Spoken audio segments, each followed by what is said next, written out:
अस्सलाम वालेकुम रहमतुल्लाहि व बरकात। अल्लाह के नाम से शुरू जो बड़ा कृपालु और अत्यंत दयावान है। उत्तराखंड के भारतीय जनता पार्टी की सरकार उत्तराखंड के हल्द्वानी में रहने वाले मुसलमानों पर जुल्म के पहाड़ तोड़ रही है। अब तक उत्तराखंड में 6 लोगों की मौत हो चुकी है और हैरानगी की बात यह है कि वो 6 के 6 लोग जो मारे गए हैं वो मुसलमान हैं। उत्तराखंड के हालात बद से बदतर हो रहे हैं। यह मामला तब शुरू हुआ जब उत्तराखंड में भारतीय जनता पार्टी की सरकार मुसलमानों के मदरसों को टारगेट करने के लिए बुलडोजर लेकर पहुंच गई, जबकि यह मामला ऑलरेडी कोर्ट में मौजूद था। 14 फरवरी को फैसला आने को था और फैसले से पहले ही उत्तराखंड के बीजेपी सरकार मुसलमानों के मदरसों को तोड़ने पहुंच गई, जिसको देखते हुए हल्द्वानी में रहने वाले मुसलमान मदरसे और मस्जिद को बचाने के लिए प्रोटेस्ट में उतर आए और प्रोटेस्ट करने के लिए महिलाएं सड़कों पर बैठ गई, पुलिस को रोकने लगी। तभी उत्तराखंड की बहादुर पुलिस उन निहत्थे मुसलमानों पर हमला करने लगी, उन पर लाठीचार्ज करने लगी, उन मुस्लिम महिलाओं को बदतमीजी से घसीटने लगी, उन मुस्लिम महिलाओं के साथ दुर्व्यवहार करने लगी और उन पर हमला करने लगी। और खबर यह आई कि उसके बाद पुलिस वालों पर काफी पथराव किए गए। यह पथराव किसने किए? क्या हिंदू संगठन के लोगों ने किए या फिर मुसलमानों ने किए? इस पर इन्वेस्टिगेशन करने की जगह और आंसू गैस छोड़ने की जगह उत्तराखंड की पुलिस पत्थर उठा उठाकर मुसलमानों पर हमला करने लगी। ये सारे के सारे फुटेजेस और सबूत मेरे ट्विटर हैंडल पर मौजूद है। जिसको भी देखना हो वो तमाम के तमाम वीडियो इसी वीडियो के डिस्क्रिप्शन पर लिंक मैंने डाला है, वो ट्विटर अकाउंट पर जाइए और तमाम के तमाम वीडियो को आप देखिए कि कैसे उत्तराखंड की पुलिस ने हल्द्वानी में रहने वाले मुसलमानों पर हमला किया। और उत्तराखंड की पुलिस आंसू गैस छोड़कर पूरे मामले को शांत कर सकती थी, लेकिन उत्तराखंड की पुलिस ने ऐसा नहीं किया, बल्कि उत्तराखंड की पुलिस ने पत्थर चला चलाकर मुसलमानों को और ज्यादा उकसाने की कोशिश की। आप खुद सोचिए कि ये अगर आपका घर होता और बाहर खड़े पुलिस वाले जो रक्षक के लिए खड़े हैं वो रक्षक की जगह भक्षक बन जाए और आपके घरों में पत्थराव करने लग जाए तो आप पर क्या बीतेगी? इस बिल्डिंग में रहने वाले मुसलमानों पर क्या गुजरी होगी जब दंगाई खुद पुलिस वाले बनकर उन पर पथराव करने लग जाए। उत्तराखंड की सरकार से मैं निवेदन करना चाहूंगा कि वो हर पुलिस वाले को अरेस्ट कर ले, हर पुलिस वाले को सस्पेंड कर दे जो लोग आंसू गैस छोड़कर मामले को ठंडा करने की जगह पत्थर मार मार कर मुसलमानों को भड़का रहे थे और मुसलमानों के जान के प्यासे बन चुके थे। इन तमाम कांड को देखते हुए उत्तराखंड के बीजेपी सरकार ने तुरंत कर्फ्यू लगाकर शूट एट साइट का ऑर्डर दे दिया और उसी रात उत्तराखंड की पुलिस मुसलमानों को चिन्हित करके मार रही थी। इस पिक्चर को ध्यान से देखिए, पूरी वीडियो मेरे ट्विटर हैंडल पर मौजूद है, जिसका लिंक वीडियो के डिस्क्रिप्शन पर मौजूद है। इस तस्वीर पर आप देखोगे कि एक टोपी लगाए हुए एक मौलाना या एक मुसलमान भाग रहा है और पीछे मुसलमानों को पुलिस चुन चुन कर मार रही है। और वहीं रात के वक्त उत्तराखंड की पुलिस मशीन गन से फायर करती है। वो मशीन गन की आवाज आपको हिला कर रख देगी, क्योंकि वो आवाज काफी भयावह और डरावनी है। जबकि ये तमाम के तमाम गोलियां किसको लगी? दंगाइयों को नहीं लगी, क्योंकि उसी उत्तराखंड में उसी जगह पर कुछ हिंदुत्व रूढ़िवादी संगठन के लोग मुस्लिम प्रॉपर्टीज को डैमेज करते हुए दिखे। वो लोग ऑटो को तोड़ रहे थे, एक मुसलमान के ऑटो पर वो हमले कर रहे थे। और उस तस्वीर में देखिए, उस तस्वीर में लिखा है हिंदू संगठित था, संगठित है और संगठित रहेगा, न मुल्ले का न काजी का, यह देश है वीर शिवाजी का। एक ही नारा, एक ही नाम, जय श्री राम कहकर ये लोग मुसलमानों के ऑटो को तोड़ रहे थे, मुसलमानों के घरों में पत्थर फेंक रहे थे, पूरे के पूरे उत्तराखंड में सिचुएशन को खराब करने की कोशिश कर रहे थे। लेकिन उत्तराखंड की पुलिस इनको गोली मारने की जगह उनकी गोलियां मुसलमानों को लग रही थी और 6 मुसलमानों को वो मौत के घाट उतार चुके थे। एक और वीडियो वायरल हुई उत्तराखंड में, जहां पर वो मुसलमानों को कटवा कहकर पुकार रहे थे, मुसलमानों को भड़का रहे थे।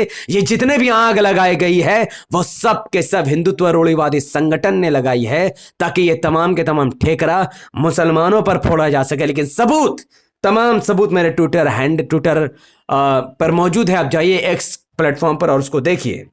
इस मामले पर इंटरनेशनल मीडिया ने भी अपने कान खड़े कर लिए हैं।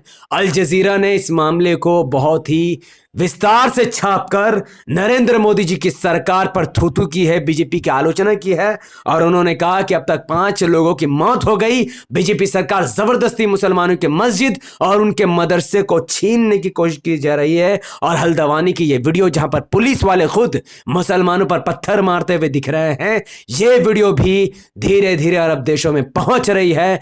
ट्रांसलेट करके अरब देश को शेयर कर रहे हैं और बहुत जल्द अरब देशों से भी इसकी बड़ी प्रतिक्रिया आई है।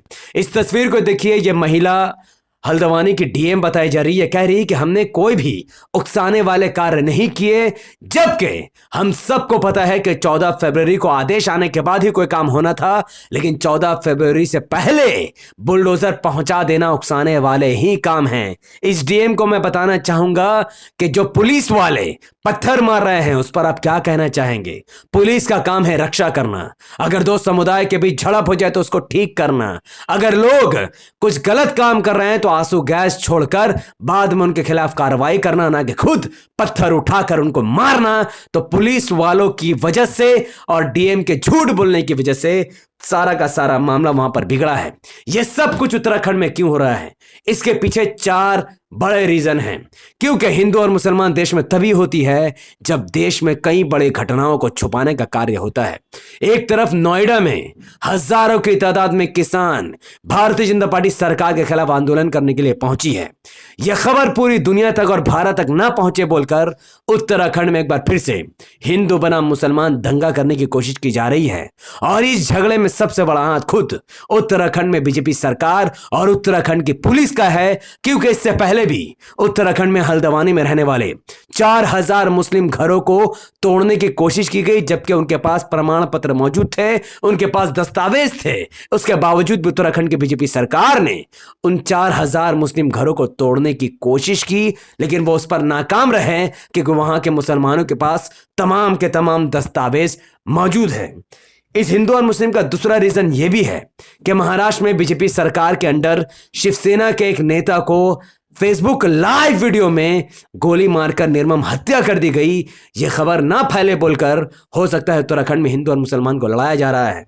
तीसरा सबसे बड़ा रीजन यह है कि उत्तराखंड में भारतीय जनता पार्टी की सरकार और पुष्कर धाम एक नाकाम सीएम के नाकाम इरादों की वजह से, नाकाम सोच की वजह से उत्तराखंड में 1000 करोड़ों रुपए का लोगों ने नुकसान झेला है, जिसके बारे में लोगों को ना पता चले बोलकर उत्तराखंड की सरकार अब हिंदू और मुसलमानों को लड़ाने का प्रयास कर रही है। और अब उत्तराखंड में 6 लोगों की मौत हो चुकी है और शूट एट साइट का ऑर्डर मिल चुका है। अब उत्तराखंड के मुसलमानों के पास क्या रास्ता है उसे सुनिए।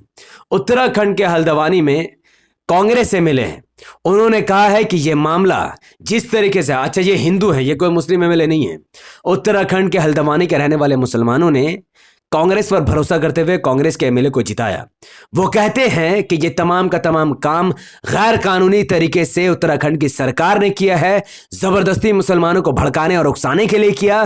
14 फरवरी को ये तमाम का तमाम मामला आना था, लेकिन 14 फरवरी से पहले ही बुलडोजर को चलाकर बिना मौलानाओं से बात किए उनकी मस्जिद और मदरसे पर हमला करने की नाकाम कोशिश की, जिसकी वजह से तमाम का तमाम कारनामा अंजाम हुआ है। तो ये एमएलए कोई मुसलमान नहीं है, बल्कि ये खुद हिंदू है, लेकिन कांग्रेस पार्टी की तरफ से है, इसीलिए बीजेपी इनको हिंदू मानने से भी हो सकता है कि इनकार कर दे। तो अब हल्द्वानी के मुसलमान क्या करें? हल्द्वानी के मुसलमानों के पास अब कोई ऑप्शन नहीं है सिवाय अल्लाह से दुआ करने के, क्योंकि उत्तराखंड में एमआईएम ने जब चुनाव लड़ा, ये बात ओवैसी साहब ने खुद कहा था, तुम्हें अपनी सियासी ताकत को मजबूत करना होगा। लेकिन उत्तराखंड के मुसलमानों ने एमआईएम से ज्यादा कांग्रेस पर भरोसा किया। और अब उत्तराखंड के मुसलमान भी यह बात जानते हैं कि जिस हल्द्वानी में इस वक्त माहौल को खराब करने की कोशिश की जा रही है, उस हल्द्वानी में राहुल गांधी नहीं जाएंगे, प्रियंका गांधी नहीं जाएंगे, कोई भी विपक्षी नेता उस पर एक टिप्पणी भी नहीं करेगा। उत्तराखंड के मुसलमानों को उत्तराखंड की पुलिस के हाथों सौंप दिया जाएगा। अब उन पर यूएपीए भी लगेगा। इन्हें इन्हें से भी लगेगा, उन पर गोलियां भी चलेगी, उन्हीं की मस्जिदों को तोड़कर उन्हें ही जेल भेज दिया जाएगा, क्योंकि आजाद भारत में 70 साल से यही हो रहा है जो आज हल्द्वानी में आप लोग देख रहे हैं। इससे क्या सबक सीखा आपने? इससे आपने यह सबक सीखा कि आपको एमआईएम को साथ देने की जरूरत है, ओवैसी साहब जैसे नेता को नेता मानने की जरूरत है। कांग्रेस, बीजेपी, आरजेडी, जेडीयू को छोड़कर आपको सिर्फ और सिर्फ एमआईएम को वोट देने की जरूरत है, क्योंकि अगर उत्तराखंड में एमआईएम के एक भी विधायक होता तो आज वो असेंबली में जाकर यह तमाम काम को रोकने में सक्षम होता, लेकिन ऐसा नहीं है। ना ही वहां राहुल गांधी पहुंचेगा और ना ही राहुल गांधी को पूजा पाठ से फुर्सत है। इस वीडियो को भारत के कोने कोने तक पहुंचाने की जरूरत है, क्योंकि हम नहीं जानते कि उत्तराखंड की सरकार अब उत्तराखंड के मुसलमानों के साथ क्या करेगी। हम नहीं जानते अब कितने लोग मारा जाएंगे। हम नहीं जानते कि कैसे हिंदुत्व संगठन वहां पर माहौल को खराब करने की कोशिश की जा रही है। ये तमाम के तमाम वीडियो सबूत के आधार पर मैंने बनाई और आपके सामने रखे, और अब आपका काम है ये वीडियो तमाम भारत के हिंदू और मुसलमानों तक पहुंचाइए, ताकि पता चले हिंदू और मुसलमान का आपस में कोई झगड़ा नहीं है। उत्तराखंड में हेट स्पीच करने वालों ने हिंदुओं के दिमाग में मुसलमानों के प्रति नफरत फैलाई, और उन हिंदुओं ने सरकार से रोजगार मांगने की जगह मुसलमानों के प्रॉपर्टी पर पत्थर मारना और मुसलमानों के गाड़ियों को जलाना शुरू कर दिया है, जिससे इस देश का नुकसान है, इस संविधान का नुकसान है और देश के हिंदू और मुसलमान का नुकसान है। इस वीडियो को लाखों लोगों तक पहुंचाने के लिए इस वीडियो को लाइक कीजिए, इसके लिंक को व्हाट्सएप, फेसबुक, इंस्टाग्राम पर शेयर कीजिए। अपनी बातों को धड़ धड़ कमेंट पर रखिए कि आप उत्तराखंड में हो रही हिंसा को किसका जिम्मेदार मानते हैं। अपनी बात विस्तार से कमेंट पर रखिए, क्योंकि आपका एक एक कमेंट मेरे लिए महत्वपूर्ण है। हमारे यूट्यूब चैनल द पॉलिटिकल को सब्सक्राइब कीजिए, बेल आइकन को हिट कीजिए। अगर आपसे इस वीडियो को हमारे Facebook channel the political news पर देख रहे थे तो इसे लाइक और फॉलो कीजिए। 5 बड़े ग्रुप में शेयर कीजिए। मुझे अपनी दुआ में याद रखें। बहुत बहुत शुक्रिया। अस्सलाम वालेकुम वरहमतुल्लाहि वबरकात। अल्लाह की सलाम रहमत बरकत तमाम भाई और बहनों पर हो। मैं अल्लाह भी पीस अपॉन।